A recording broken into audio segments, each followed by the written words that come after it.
life always seemed gray and meaningless, like a sky overcast with clouds above the industrial district where I had spent most of my 38 years.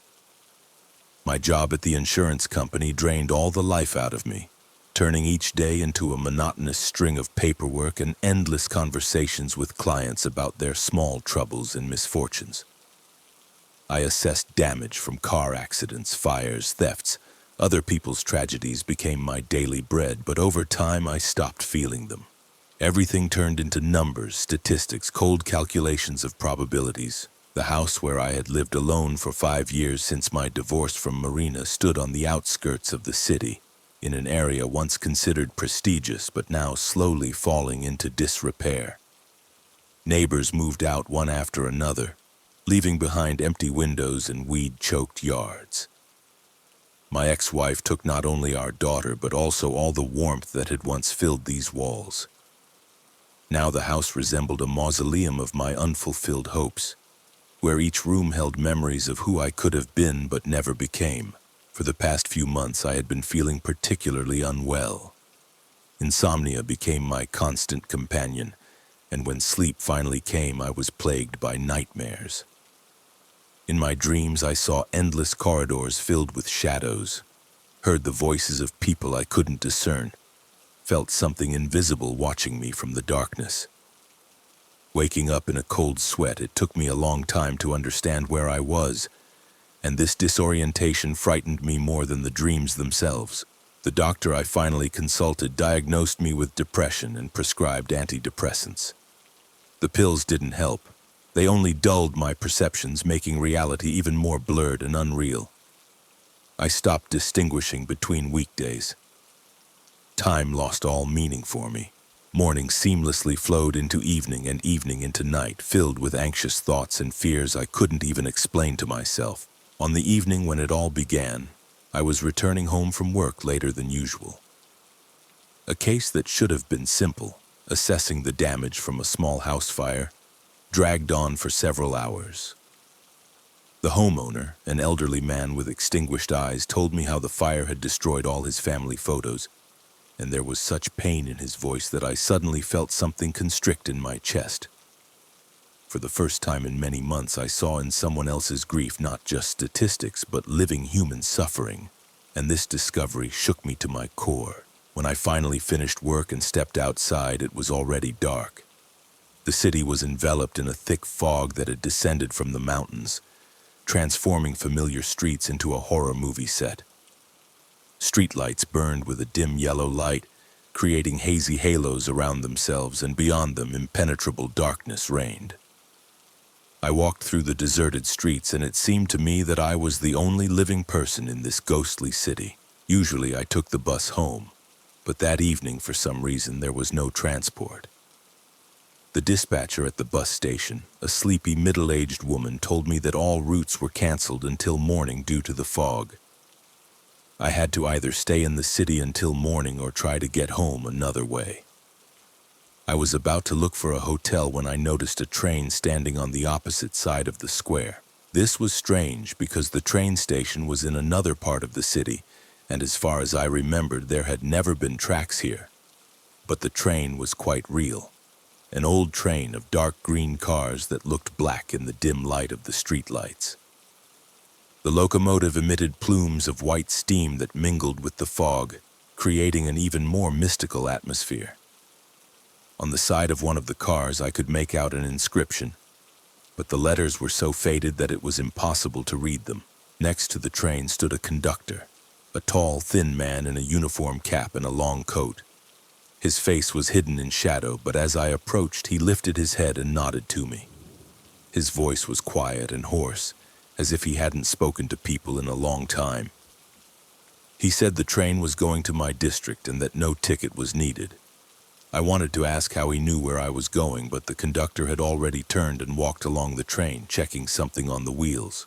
I boarded the car and immediately felt enveloped by the atmosphere of the last century. Inside, it was warm and cozy despite the shabby seat upholstery and worn curtains on the windows. Dim light bulbs under shades cast a soft golden glow, and the air carried the scent of old wood, leather, and something else I couldn't identify. The car was half filled with passengers, men and women of various ages, all dressed in dark clothing, all sitting silently, gazing out the windows or at the floor. I chose an empty seat next to the window and settled in.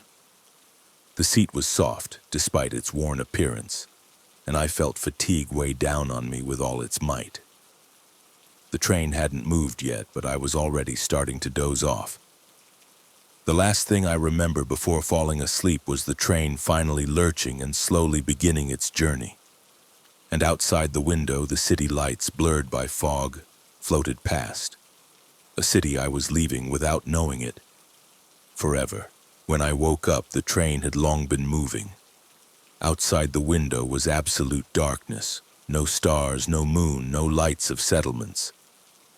It seemed we were moving through emptiness, and this sensation was both mesmerizing and frightening. I looked at my watch. It showed 1:30 in the morning. So I had slept for more than 3 hours, but I didn't feel rested. On the contrary, a certain anxiety began to grow within me like an underground spring slowly but inexorably filling a well. Looking around the car, I noticed that there were fewer passengers. Before, there had been about 20 people, but now I counted only 15. Perhaps some had gotten off at stops while I slept, though I didn't remember the train stopping. My sleep had been so deep and heavy that I could have missed anything. People still sat in silence, lost in their thoughts, and their faces in the dim lamplight seemed like wax masks. Some were dozing, heads tilted back. Others stared motionlessly out the windows, though there was nothing out there but impenetrable darkness. I tried to recall the details of my life, but found that many memories had become blurred, like old photographs left too long in the sun. Marina's face, my ex-wife, now appeared to me vaguely, as if I were seeing it through cloudy glass. I remembered that we had a daughter, but I couldn't recall her name, and this discovery shocked me to my core. How could I forget my own child's name? I tried to concentrate, to strain my memory, but the harder I tried, the more ghostly my memories became. My job at the insurance company also began to seem unreal. I remembered the general outline of my duties, but the specific cases I had dealt with dissolved into a fog of oblivion. Even the fire I had investigated today, or was it yesterday, now seemed no more than a dream. The elderly man with the extinguished eyes, his story about the burned family photos, it could all have been a figment of my imagination born of insomnia and antidepressants. Time on the train flowed strangely. Sometimes it felt like only a few minutes had passed, and sometimes like entire hours. The watch on my wrist showed different times every time I looked at it, and this made no sense. First it was 1:30, then 2:15, then 1:30 again. The hands seemed to live their own lives, defying the laws of physics. I tried to understand the logic of their movement, but it was like trying to find meaning in a madman's delirium. Gradually, I began to notice other oddities. The sound of the wheels on the tracks was somehow wrong, too rhythmic, too monotonous, as if someone had recorded it and was now playing it on an endless loop. Sometimes this sound faded to a barely audible whisper. Sometimes it became deafeningly loud, making me cover my ears with my hands. But the strangest thing was that the other passengers didn't react to these changes at all. They sat motionless, as if they heard nothing but their own thoughts. The air in the carriage was unusual too. Besides the smell of old wood and leather, there were now other aromas. Something floral but cloyingly sweet, like withered roses. Something metallic, reminiscent of the taste of blood in my mouth. And something else undefined that caused me a vague anxiety. This smell was familiar, but I couldn't remember where I had encountered it before. It reminded me of something important I had forgotten, but which continued to live somewhere deep in my subconscious. I decided to walk through the car, stretch my legs, and at the same time take a closer look at the other passengers. Perhaps one of them could explain to me what was happening, where we were going, and why this train seemed so strange. But when I stood up, I felt dizzy. The floor beneath my feet seemed unstable, like a ship's deck in a storm, though the train was moving perfectly smoothly. I gripped the back of the seat and waited for the attack to pass. The first passenger I approached was a middle-aged man in a dark suit. He sat by the window, staring into the darkness as if he saw something there inaccessible to my gaze. When I spoke to him, he slowly turned his head towards me, and I saw his face. It was pale, almost transparent, and his eyes seemed empty, as if there were no soul in them. He opened his mouth as if to say something, but made no sound. Then he turned back to the window and paid me no more attention. The next passenger was an elderly woman in a black coat. Her hands rested on her lap, folded as if in prayer, and her face was hidden by a veil. When I tried to speak to her, she lifted her head, and beneath the veil I saw not a face but a mist.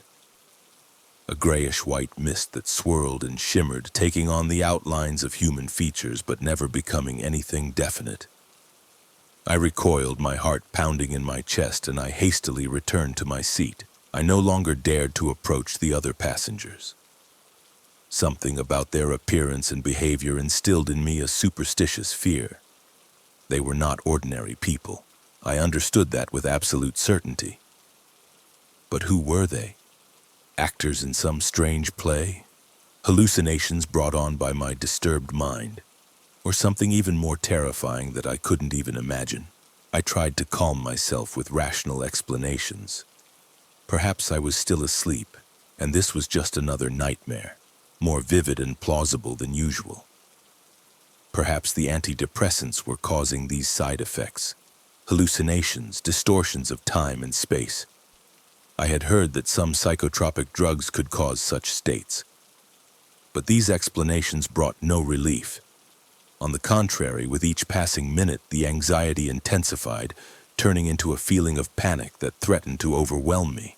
The train continued its journey through the darkness, and I became more and more convinced that we were not traveling on ordinary tracks.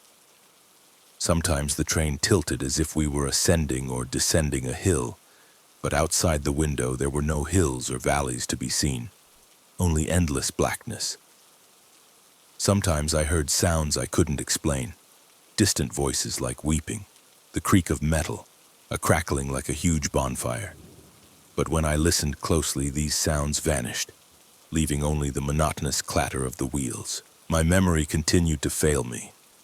I could no longer remember my address, my phone number, the names of my colleagues. Even my own name began to seem alien and unnatural. Who was I? Where had I come from, and where was I going?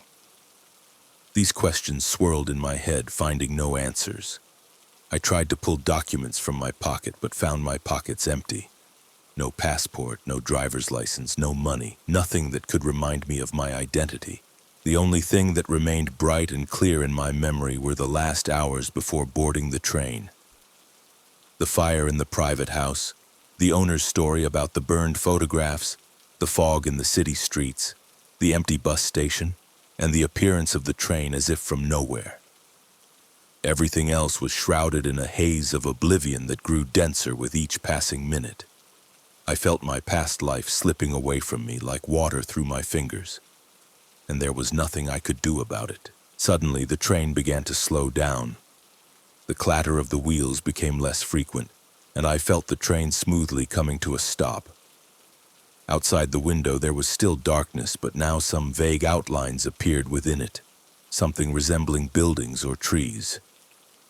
I couldn't make them out clearly, but their very presence caused me even greater anxiety. Some passengers began to stir as if preparing to disembark, and I realized that we had arrived at a station, though no signs of a platform or station building were visible. The carriage doors opened with a quiet hiss, and cold air entered the cabin, smelling of earth and something else I couldn't identify. Several passengers rose from their seats and headed for the exit. They moved slowly, as if in a dream, without uttering a word. I watched as they disappeared one by one into the darkness beyond the doors, and I felt a cold fear clenching my heart. Where were they going? What awaited them there? After a few minutes, the doors closed again, and the train resumed its journey. Now there were even fewer passengers left in the car, no more than 10 people. The empty seats gaped like eye sockets in a skull, and the atmosphere became even more oppressive. I realized that I was witnessing some process, the meaning of which was not yet clear to me, but which was irrevocably bringing me closer to something terrifying and final. My thoughts turned to the life I had left behind. How real was it? Did my job, my home, my family actually exist? Or was it all just an illusion? A dream that ended the moment I boarded this train? I tried to remember the last conversation with Marina, my daughter's face, the sound of her laughter, but the memories crumbled like a house of cards in the wind. Maybe I was never married, never had children, never worked at an insurance company. Maybe my whole life was just a dream that was coming to an end. But if so, then who was I? A ghost? A soul wandering between worlds? Or something even stranger and more incomprehensible?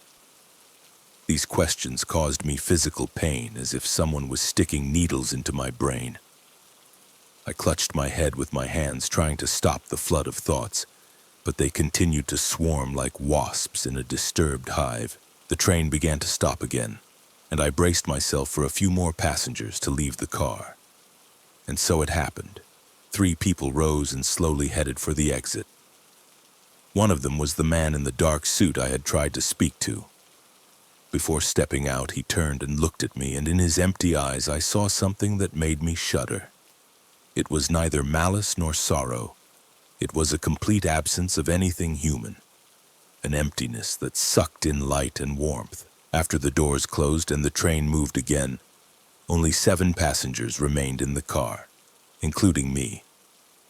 The emptiness expanded like a cancerous growth, swallowing warmth and sounds. Even the clatter of the wheels became muffled, as if the train was moving on soft ground, not on steel rails. I began to suspect that each stop wasn't just a station, but some kind of border, a transition between states of being that my limited human consciousness couldn't grasp. Memories of my past life continued to dissolve like sugar in water. Now I could barely remember what my house looked like. Rooms had turned into blurry outlines, furniture merged into shapeless shadows, and the smells and sounds that once made a house a home had vanished without a trace.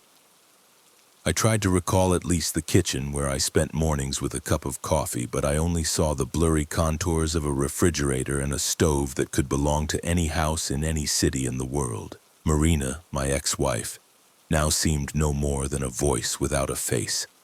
An echo of conversations that perhaps never happened. I remembered that we argued, that she left, taking our daughter with her. But the reasons for our conflicts eluded me. Were they disputes about money, about my job, about how I had become withdrawn and cold?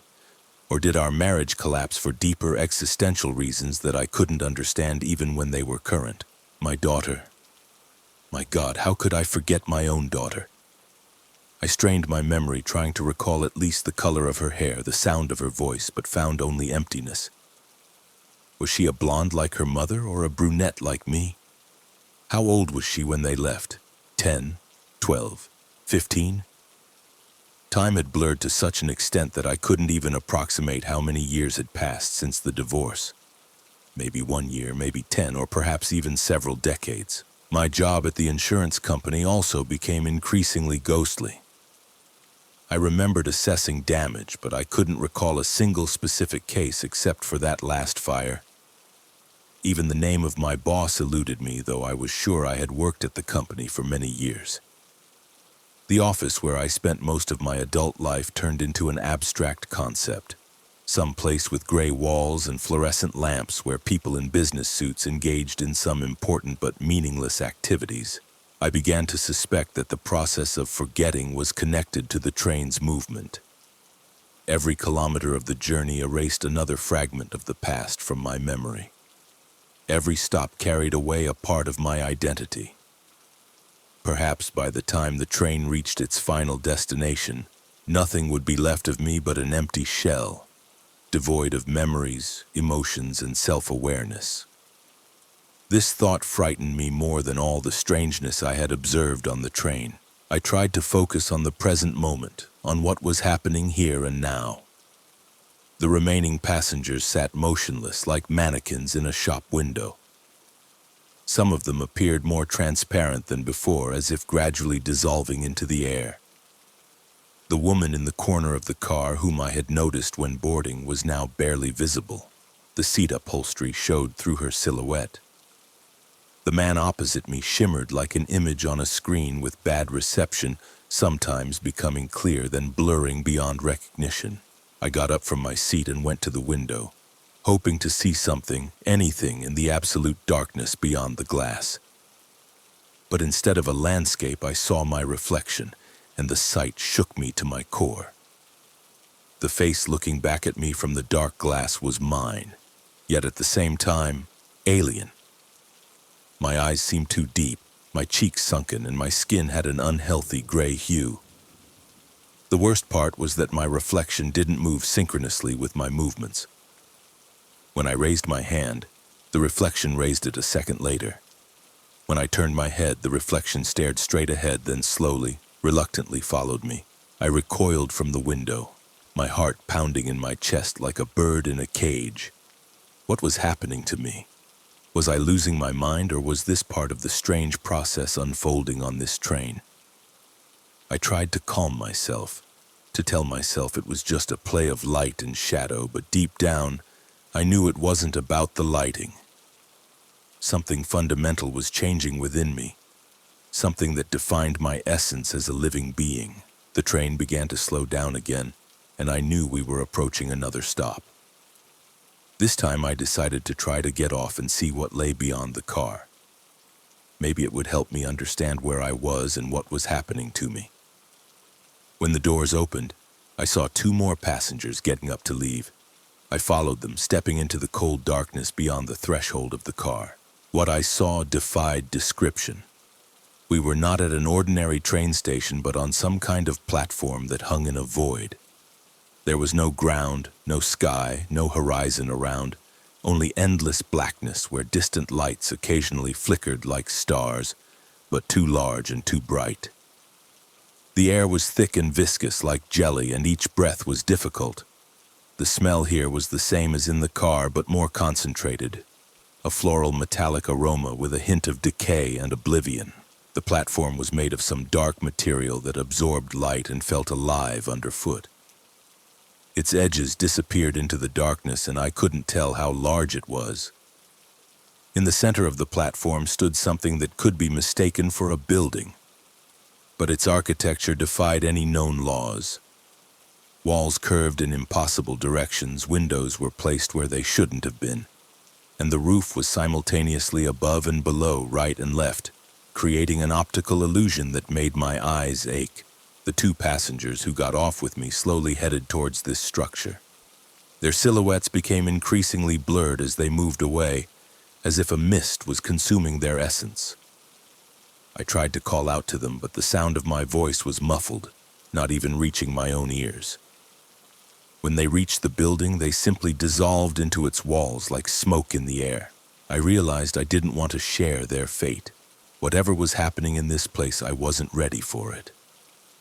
I turned to go back to the train, but found the doors already closing. I rushed towards the car, but my legs became heavy, as if filled with lead.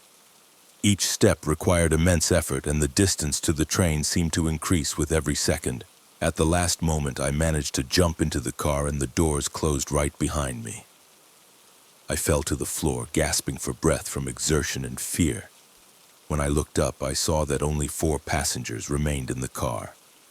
The empty seats gaped, and the silence became so absolute that I could hear my own heartbeat. The train moved again, and I returned to my seat.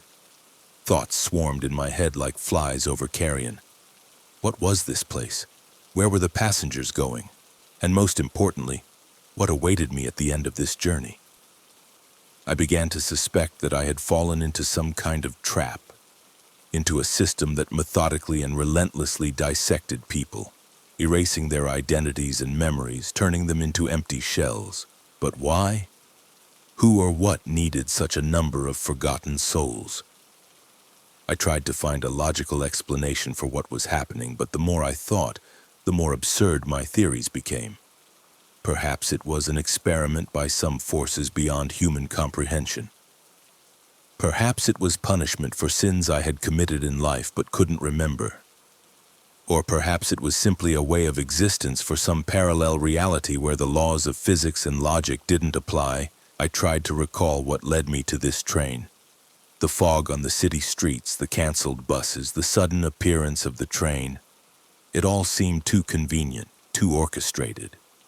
As if someone had specifically created conditions so that I couldn't get home in the usual way and was forced to use this strange transport. But who could organize such a complex operation? And why did I specifically need to get on this train? The answer came suddenly like a lightning strike. I hadn't gotten on the train by chance. I was already dead. All the events of the past few hours, this entire nightmare journey, were not a passage through space, but a transition between states of being. The train was carrying not living people, but souls who could not find peace. Passengers disappeared not because they got off at stations, but because they found their purpose, their place in the afterlife. This thought at first seemed delusional, but the more I pondered it, the more plausible it became. It explained the memory loss, the strange behavior of the passengers, the impossible architecture of the platform I had seen. It explained why time flowed so strangely, why my reflection didn't obey me, why I couldn't remember my past life. But how did I die? When? I strained my memory, trying to recall the last moments of my life, but found only fog. Perhaps it happened that evening when I was returning from work. Perhaps I was in an accident on the way home, or I had a heart attack from stress and depression.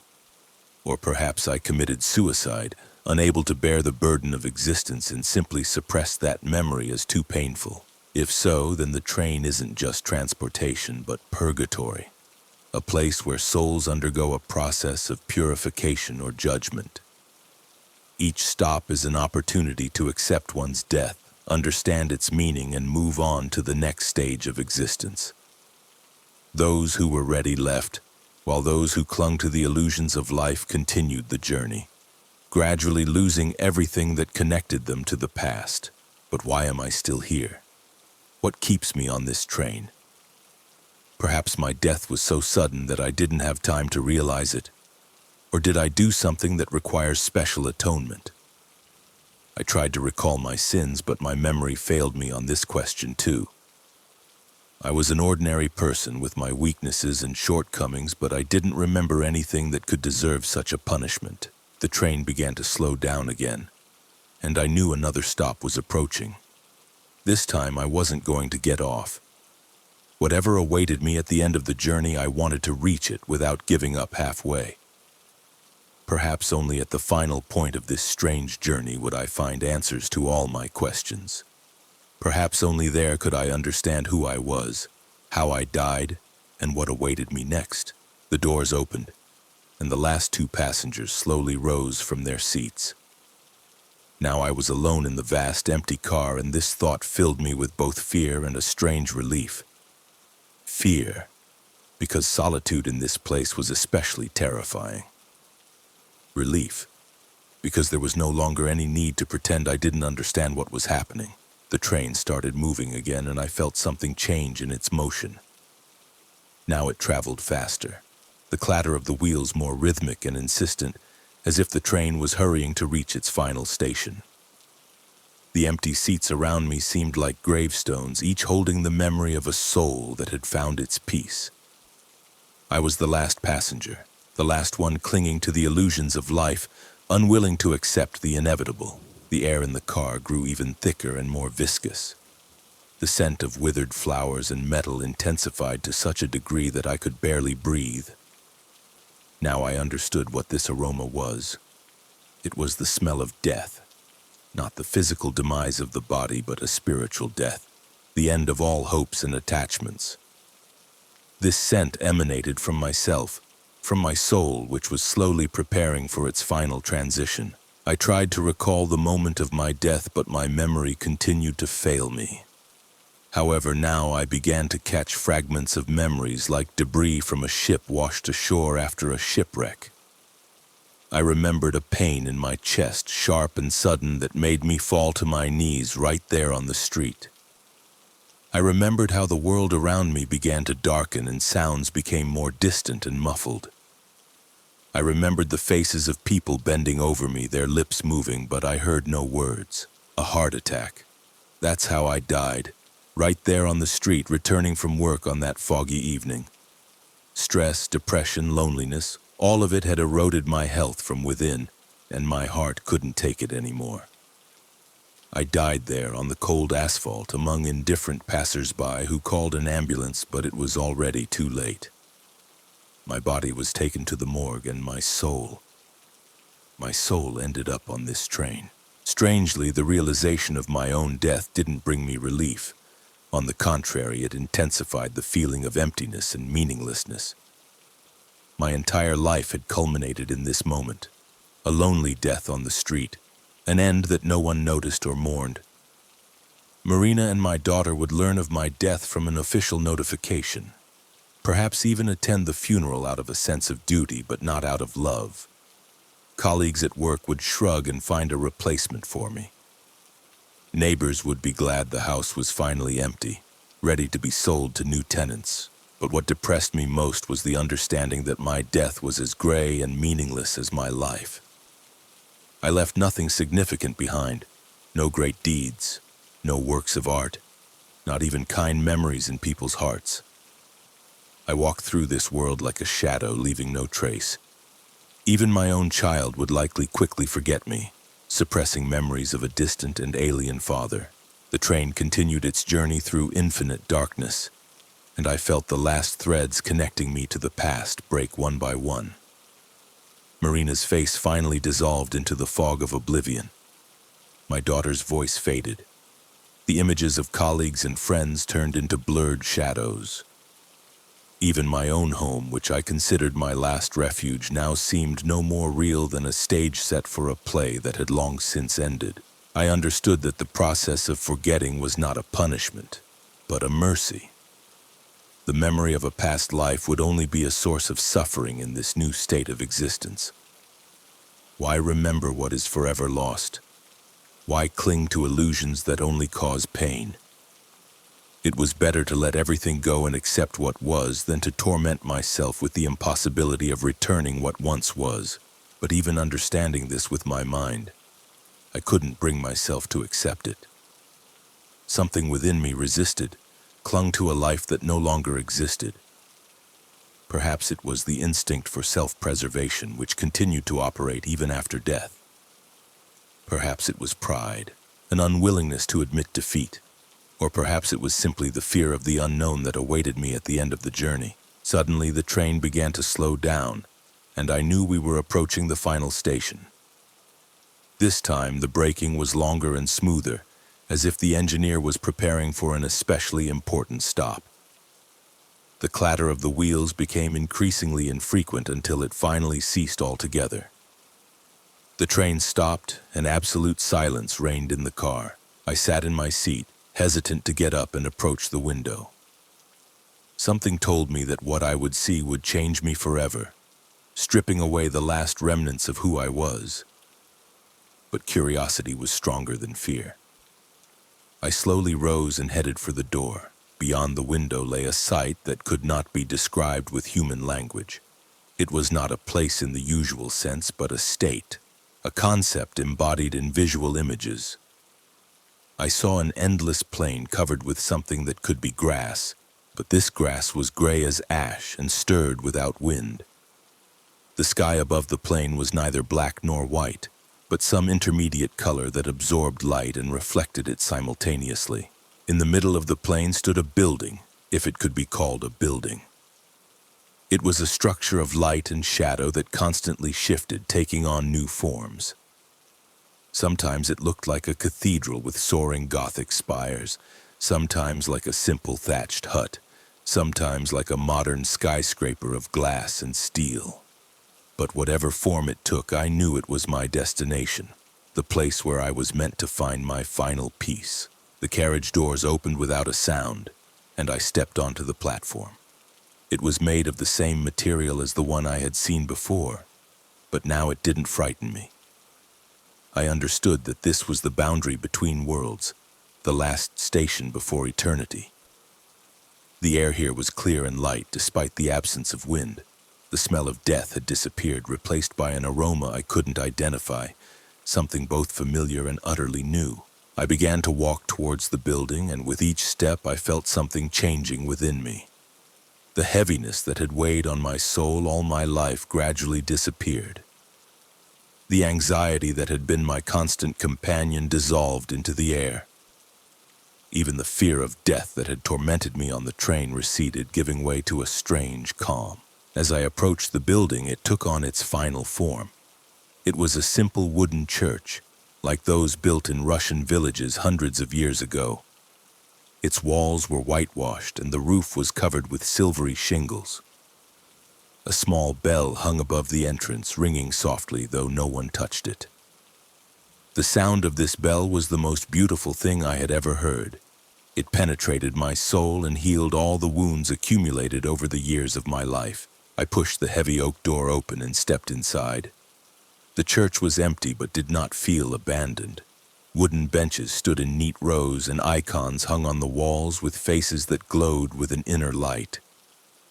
The air smelled of incense and something else, that same undefined aroma I had felt on the platform. At the end of the church, before the altar, stood a figure in white robes. It was a middle-aged man with a kind face and eyes full of understanding and compassion. He was not a priest in the usual sense. He wore no ecclesiastical vestments and held no religious symbols. But such grace emanated from him that I immediately understood. This man was sent to help me in my final transition. He spoke, and his voice was soft and warm, like a father's voice calming a frightened child. He said he knew who I was and what I had been through. He said that the train was indeed purgatory, a place where souls are cleansed of their attachments to past lives. Some pass through this journey quickly, others linger longer, but all sooner or later reach this church. He explained that my life had not been meaningless, as I had thought. Every person, even the most ordinary, leaves behind traces that affect the destinies of others. My involvement in insurance investigations helped many families receive compensation and start new lives. My relationships with Marina and our daughter, despite all their complexities, also had meaning. Even my loneliness and suffering were not in vain. They made me more sensitive to the pain of other people. But most importantly, he said that death is not an end, but a new beginning. The soul does not disappear, it transitions to another state of existence where there is no suffering or doubt. There I would be able to find the peace I had never known in life. There I would be able to meet those who had gone before me and those who would come after. There I would be able to understand the true meaning of my existence. I listened to his words and I felt the last doubts leave me. Yes, my life had been difficult and often painful, but it was mine. I had walked my path, made my mistakes, experienced my joys and sorrows. Now it was time to let it all go and step into the unknown, which no longer seemed frightening to me. The man in white extended his hand to me and I took it. His touch was warm and comforting, like a mother's touch to a feverish child's brow. He led me to the altar where a simple wooden chalice filled with water stood. The water was as clear as crystal, and in it were reflected not our faces but something else. Images I could not understand but which filled my heart with inexpressible joy. He said that if I drank this water, I would finally be freed from all earthly attachments and could transition to a new state of being. But the choice had to be mine. I could refuse, return to the train, and continue my journey through purgatory, clinging to the ghosts of the past. No one was forcing me to take this step. I took the chalice in my hands and looked at the water.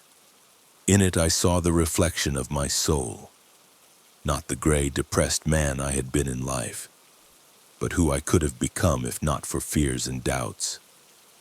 I saw myself free from all the chains that bound me to the past. I saw myself happy. Without further hesitation, I raised the chalice to my lips and drank the water. It was cool and sweet, like spring water on a hot summer day. As the last drop touched my tongue, I felt a wave of bliss wash over my body. All pains, all fears, all regrets disappeared in an instant. I became light as air, free as the wind. The man in white smiled and said that now I was ready for the final transition. The church around us began to dissolve, turning into light. The walls, the floor, the ceiling, everything became transparent and radiant. I felt my own existence also becoming light, my soul freeing itself from the last chains of the material world. At that moment, I understood that the train, purgatory, this whole strange odyssey, had been necessary to prepare me for this moment. I could not have accepted death while still attached to life. I needed to go through the process of purification, to free myself from illusions and attachments, to become ready for a new birth. The last thing I remember is a feeling of endless love and acceptance that surrounded me like a warm blanket. I was no longer alone, no longer frightened. I was home, in the place where I was always meant to be. The light consumed me completely, and I became part of something greater than I could have imagined in life. Somewhere far away, I heard the sound of the train pulling away from the platform, heading to pick up new passengers. Someone else would now take my place in the empty car. Someone else would struggle with oblivion and fear. But sooner or later, that person too would reach the end of the journey, find their church, drink from the chalice of liberation. Thus ended my journey on the train that went nowhere, but in reality led to the only place where I could find peace.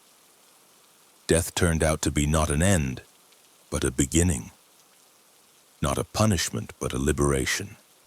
Not a tragedy, but a mercy. And in the last moment before finally dissolving into the light, I felt gratitude for the life that taught me to value peace, for the death that gave me this peace, and for the higher principle that arranged everything so wisely and justly. The train disappeared into the darkness, carrying new passengers to their fate, and I remained in eternity, finally home.